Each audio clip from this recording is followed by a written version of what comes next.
అందరికీ నమస్కారం. నేను మీ యాడ నరేష్. జూబ్లీస్ బై ఎలక్షన్ సందర్భంగా ఏదైతే మనం మొదటి నుంచి కూడా గ్రౌండ్ రిపోర్ట్లో అనేక విషయాలు చెప్పడం జరిగింది. జూబ్లీస్ ఎన్నికలు కూడా చివరి దశలో వచ్చాయని కూడా మనం చెప్పుకోవచ్చు. ప్రధానమైన రాజకీయ నాయకులు వాళ్ళ అధ్యక్షులు కూడా వచ్చి ప్రచారం చేసే అవకాశం ఉంది. అదేవిధంగా కాంగ్రెస్ పార్టీ నుంచి ప్రధానంగా రేవంత్ రెడ్డి గారు వస్తే మాత్రం కేసీఆర్ గారు వస్తారు అనే ప్రచారం జరిగింది. కేసీఆర్ గారి తర్వాత రేవంత్ రెడ్డి గారు కూడా వస్తారని చెప్పి ప్రచారం జరిగింది.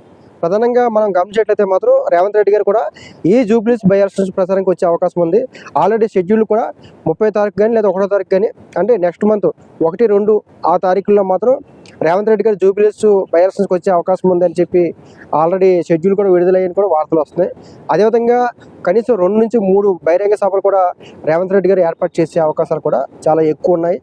అయితే ప్రధానంగా ఒకవేళ రేవంత్ రెడ్డి గారు వచ్చిన తర్వాత ఇంకా ఉచ్చేత పడుతారా, లేదా ఏమైనా వాతావరణం మారుతుందా, ఇప్పటివరకు మనం చెప్పిందని కాకుండా ఇంకేమైనా బెటర్గా అయ్యే అవకాశం ఉందా అంటే పార్టీకి సంబంధించిన రాష్ట్ర అధ్యక్షులు అదేవిధంగా ఎవరైతే మనకి రేవంత్ రెడ్డి గారు ఆ కాంగ్రెస్ పార్టీకి సంబంధించిన ముఖ్యమంత్రిగా ఉన్నారు కాబట్టి ఖచ్చితంగా రేవంత్ రెడ్డి గారు వస్తే మాత్రం క్యాడర్ ఏ రకంగా ఉంటుంది అనే విషయం కూడా అందరికి కూడా ఉత్కంఠగా ఉంది.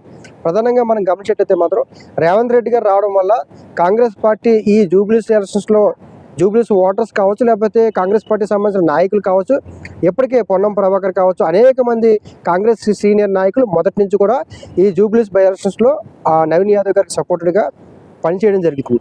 అయితే రేవంత్ రెడ్డి గారు వచ్చిన తర్వాత మాత్రం ఏదైతే కింది స్థాయిలో ఉన్న క్యాడర్ కూడా అంతా ఉచ్చేతపరిచే అవకాశం ఉంటుంది.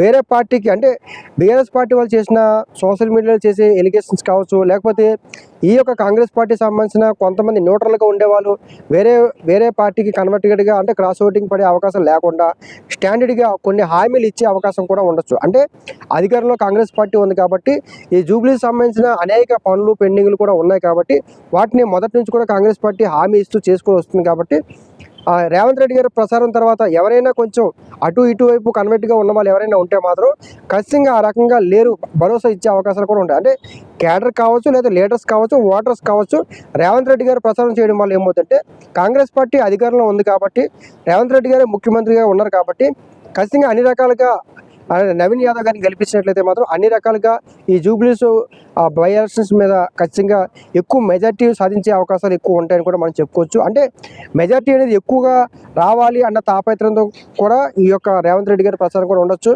కాబట్టి కేసీఆర్ గారు వస్తారు అన్న ప్రచారం తర్వాత రేవంత్ రెడ్డి గారు వస్తారని చెప్పి ప్రచారం చేయడం జరిగింది. కాబట్టి ఆల్రెడీ రేవంత్ రెడ్డి గారు షెడ్యూల్ కూడా విడుదల చేశారు.